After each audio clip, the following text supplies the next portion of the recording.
William Shakespeare's most famous play, Romeo and Juliet, is often cited as the love story. However, as will be discussed, Romeo and Juliet should not be discarded as a sappy love story, but rather hailed as a play about struggles, conflicts, family, loyalty, and importantly, courage. Courage is an important attribute when it comes to defiance, a theme foremost in Romeo and Juliet, as will be shown through insights into the characters of Romeo and Juliet in Act 3, Scenes 1 and 5 respectively. Prior to this, however, it is important to distinguish between each character. Romeo begins to play as depressed and loveless. He does not feel the use of defiance. There is no reason he should. He has lost his love, his life. In contrast to this is Juliet, who, though offered love, does not accept it. Throughout the entire play, she stands as a figure of rebellion. In Act 3, Scene 1, Romeo and Juliet's cousin Tybalt are both in conflict. However, only Romeo is courageous enough to be defiant, breaking down the walls dividing the two households.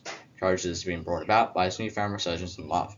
Romeo is only capable of defiance because of his love for Juliet. Many language techniques are used. Romeo's sentence length is varied. This is to improve the impact of each sentence. It's common in Shakespeare's writing to see a sentence's focus flipped from what would be commonly written in modern English. This is done to emphasize one point over another. For instance, Romeo begins with subtle defiance. Tybalt, the reason that I have to love thee, doth much excuse the appetite and rage to such a greeting. I see thou knowest me not. But with further provocation, Romeo is forced to release some general details. I do protest I never injured thee, but love thee better than thou canst devise. Till thou shalt know the reason of my love, and so, good Capulet, which name I tender as dearly as my own, be satisfied. Tybalt has a contrast in view to Romeo and Juliet. He is not willing to change his perspective. He thinks it is shameful. He is prejudiced. This could also be a scarcity of courage. Proper courage, not bravery. The lack of prejudice between Romeo and Juliet is what allowed them to love. In Tybalt's case, he could not love and thus could not defy. In this way, Romeo and Juliet's defiance are actually quite similar, certainly in their origins. This suggests that courage is a necessary ingredient for defiance. Tybalt is not courageous, and Tybalt is therefore not defiant. He opposes Romeo in more ways than as an enemy. The defiance shown by Romeo, flying in the face of what their families had stood for and against for presumably centuries, the absence of will for change in Tybalt, is a supreme example and shows how a fixed and dogmatic perspective can lead to disastrous outcomes.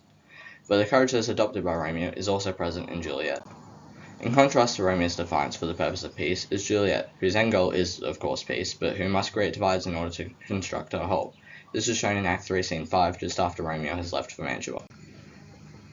Juliet begins just like Romeo, subtly defiant for the purpose of peace, when she prevents her mother from poisoning Romeo. Madam, if you could find out but a man to bear a poison, I would temper it. She shows her quick thinking and planning skills not possessed by the impulse of Romeo. Shakespeare also uses irony here, as Juliet goes to great lengths to prevent Romeo's poison so they can be together, only for him to then poison himself so they can be together. Shakespeare also gives account of Juliet's attitude towards her parents. Not proud he have, but thankful he have. Proud can I never be of what I hate, but thankful even for hate that is meant love. This shows how she is not spiteful. She knows they are trying to help her, they just have misaligned views. This is yet another contrast to Tybalt and the ancient grudge. Both were hate-centered, while Romeo and Juliet's defiance is centered around their love. Another line indicative of Juliet's cunning. Go, counsellor, thou and my bosom henceforth shall be twain. After the friar to know its remedy.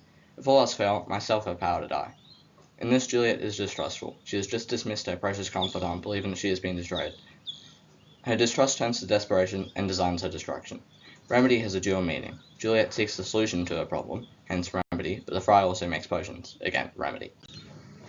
To conclude, Romeo and Juliet both exhibit defiance in similar ways. They begin subtly, then are pushed further towards a cliff edge and shoot back in desperation. Defiance in the two is brought about by courage to fight for change and their love for each other, contrasting their family's ancient grudge built on hate.